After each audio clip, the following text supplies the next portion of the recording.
পুরুষ যত যত্নবান, নারী তত ভাগ্যবান। হায়রে মানুষ, কেউ একজনায় আসক্ত হয়ে জীবন কাটিয়ে দেয়, আবার কেউ একের পর এক মানুষ বদলায়। গন্তব্যের দিকে দৌড়াতে শুরু করেন, ব্যর্থ হলে গন্তব্য না, রাস্তা পাল্টান। আমার বৃষ্টিতে ভিজতে ভালো লাগে, কারণ বৃষ্টির পানিতে চোখের পানি বোঝা যায় না। শিশুটি ক্ষুধার্ত ছিল। শিশুটিকে জিজ্ঞেস করা হলো, তুমি মুসলিম নাকি খ্রিস্টান?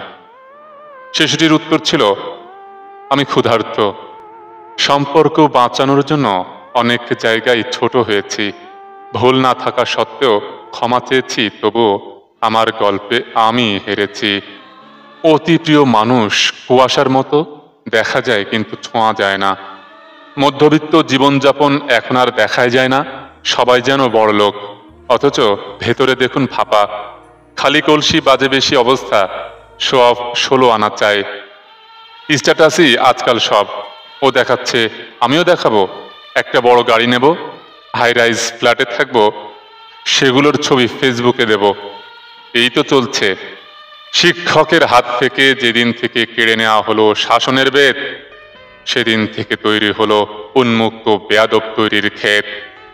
মেয়েরা চাকরি শুরু করার পর ডিভোর্সের সংখ্যা বাড়ছে। পানি ছাড়া যেমন গাছ বড় হয় না, আঘাত ছাড়াও মানুষ শক্তিশালী হয় না। কান্না করে কি লাভ? যে ভালোবাসা বোঝেনি, সে কষ্ট বুঝবে কি করে?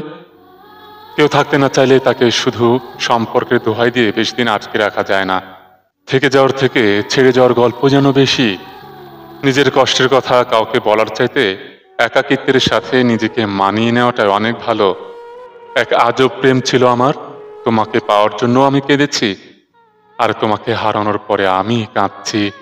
সব দিক থেকে অবহেলা পেতে পেতে ধৈর্য ফুরিয়ে গেলে মানুষ নিশ্চুপ হয়ে যায়। অতিরিক্ত ঘনিষ্ঠতা অনেক সময় কাছের সম্পর্কগুলো তাড়াতাড়ি নষ্ট করে। কম আলাপ থাকলেই বোধহয় সম্পর্কগুলো আদতে সুন্দর থাকে। আমি সেই পাখি যার বাসা নেই, আমি সেই আকাশ যার বুকে চাঁদ নেই, আমি সেই সাগর যার তীরে জল নেই, আমি সেই মানুষ যার একটা মন আছে কিন্তু বোঝার মতো কেউ নেই। ঘৃণা করি ভালোবাসা নামক শব্দটাকে, যে ভালোবাসা মানুষের ভালো থাকাকে কেড়ে নেয়।